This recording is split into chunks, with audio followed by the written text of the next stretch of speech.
I'm Jennifer Garcia, Gabriel Fernandez's first grade teacher. What was your first impression of Gabriel? I didn't really have a first impression of him. He just looked like a normal little boy. But my first impression was of the mom and her boyfriend, which at that time I didn't know what his relation was to Gabriel. But my first impression of them was that they looked a little bit scary. How do you mean scary? Like they were in gangs, you know. So I made the comment to my coworkers that I want to be on their good side. And then, 15 days later or so, I made my first report. He told me, he asked me a question, is it normal for your mom to hit you? And of course, we've all been there before. So I said, well, yeah, what do you mean? And then he said, well, is it normal for your mom to hit you with a belt? And I'm thinking, well, my mom did. So I'm like, well, maybe. And then I talked to him more at recess, and he said, he described the end of the belt. He didn't know it was called a buckle. So he said, that end part that's metal with the little pointy thing? And I said, that's the buckle. And he said, yeah, she hits me with that, and sometimes I bleed. And that's when I knew I needed to call. So that day I made my first report. Shortly after that, there started to be visible marks, on his body. One of them was his lip was swollen, and there was like a big cut on the middle of his lip. And I asked him, what happened? And he said, well, my mom punched me in the mouth. And a lot of times I would ask him, well, why? And he either seemed confused, like even he didn't know, or it would be related to work, homework, not being able to read a certain word, things like that. It seemed to relate to academics. Well, after the first report, I started talking directly to a social worker. So the first reports to like a hotline, and then I got a call back, which made me think things were happening, because I got a call back saying, oh, you're going to talk directly to a social worker. I was kind of like, wow, that was fast, something's going to happen here. And I've never had anything go that far. Usually it's just report, boom, done, nothing else happens. The next one was a haircut. Strange haircut with all these pieces missing from all around the top of his hair. And it looked like she had taken the haircut clippers and cut like chunks all of his skin under all the pieces of hair that was cut out. And he had a big scratch that was healing over on his ear. And then that's when I made another report about that incident too. After that haircut, she said she was going out that day. And I remember it sounded like she was in the car. I could hear like wind noise. And she said, okay, I'm going to go out there. About 2 days later, she shaved his hair into a mohawk. So it looked normal again, except for the cuts that were healing up underneath. And then I thought, okay, good. Here it goes. It's over. And then like 2 days later, she cut chunks out of the mohawk again. And it's always seemed to be some form of a punishment to embarrass him at school, because everybody noticed. Coaches on the playground would come up to me and say, what's going on with his hair? And other kids would ask him, what's happening there? And we would just say, he likes it like that, and try to give him something to say. But that would be the next thing that happened.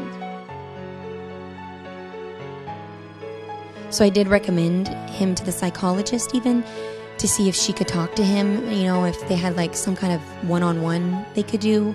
But they just, with the resources, they don't have anything available. So I couldn't get him the help at school either. I just remember the one day he walked in, and right when I looked at his face, his eyes were like swollen. His whole face was swollen, and it wasn't bruised. It was just swollen to where he looked like a cat or something. Like you just knew something was off. And then as I got closer, I noticed bruises, little teeny tiny circle bruises all over his cheeks and chin. And I said, what happened to your face?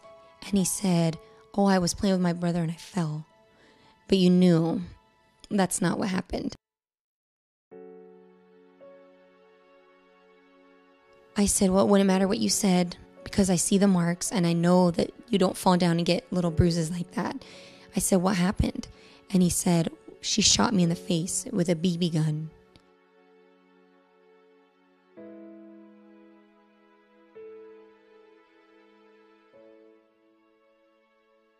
She did nothing. And I can only say she because I talked to one person.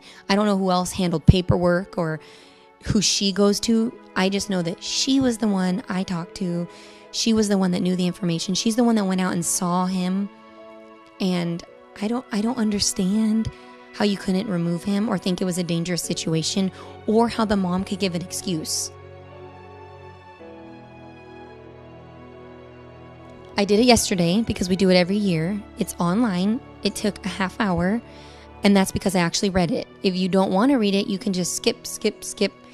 It's kind of like optional. You could just go to the quiz at the end, pass the quiz. That's our training. So it's a half hour whenever you want in your own house, by yourself, click, watching TV. I mean, you put into it what you want. Now, of course, you hope a teacher would sit and actually read it and make sure they, refresh their memory, but you don't have to. And a lot of the information that's in there is common sense, about a bruise here or there. There's nothing about if you have a student in this situation, you report, what do you do now? And it's optional to tell your principal because it's anonymous. And what my information was from my own principal was kind of, it's anonymous to protect you. Whereas I feel like it's anonymous to protect anybody around you so they're not at fault for anything.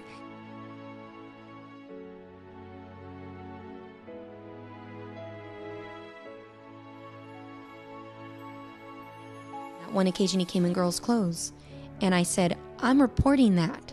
And I was upset. And I was sitting at lunch with my coworkers because of course they all saw.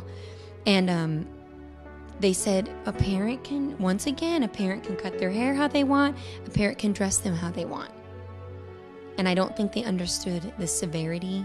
When you put that on top of all the other things, it was mental abuse. It wasn't just, we don't have enough money, this is all we have. It wasn't that. It was, you're going to school in that outfit because I want to embarrass you.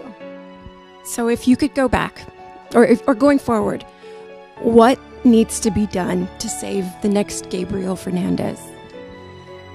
Well, so the social workers, I know they're going to blame it on their supervisors because they already did. And I know they're going to blame it on the system that they have to go through to remove a child. Something there needs to change because it doesn't make sense that even my coworker, she reported this year also. And she goes, I reported, he was removed the next day out of my class. Foster care, gone. And his mark that she reported was nothing compared to the things that Gabriel came in day with. Something's not right because now the more stories are coming out where kids are being pulled from parents, loving parents, for silly reasons that make no sense. Then you have Gabriel, who was forced to stay until he was, leaving in a body bag.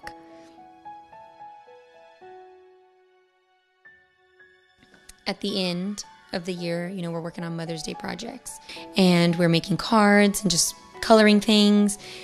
And so that was the last thing he worked on, before he left school. And that was the picture I have of him, the one that he just looks, so horrible in, because he was absent for 12 days and then he came back. That's what he looked like. And we were working on Mother's Day things. And I didn't have the heart to tell him, don't make it, don't make this for her. She doesn't deserve it. And I never told him anything like that because I knew that I think he thought he could win her over and eventually she would love him and just, stop hurting him. So he made the Mother's Day card. He made the picture and he did the handprint and everything. It was all cute. And he wrapped it up and it sat on his desk. And then the next week is when I found out that he had been murdered by her. And I threw it away. I threw it away and then I kept the card and I have the card with me still.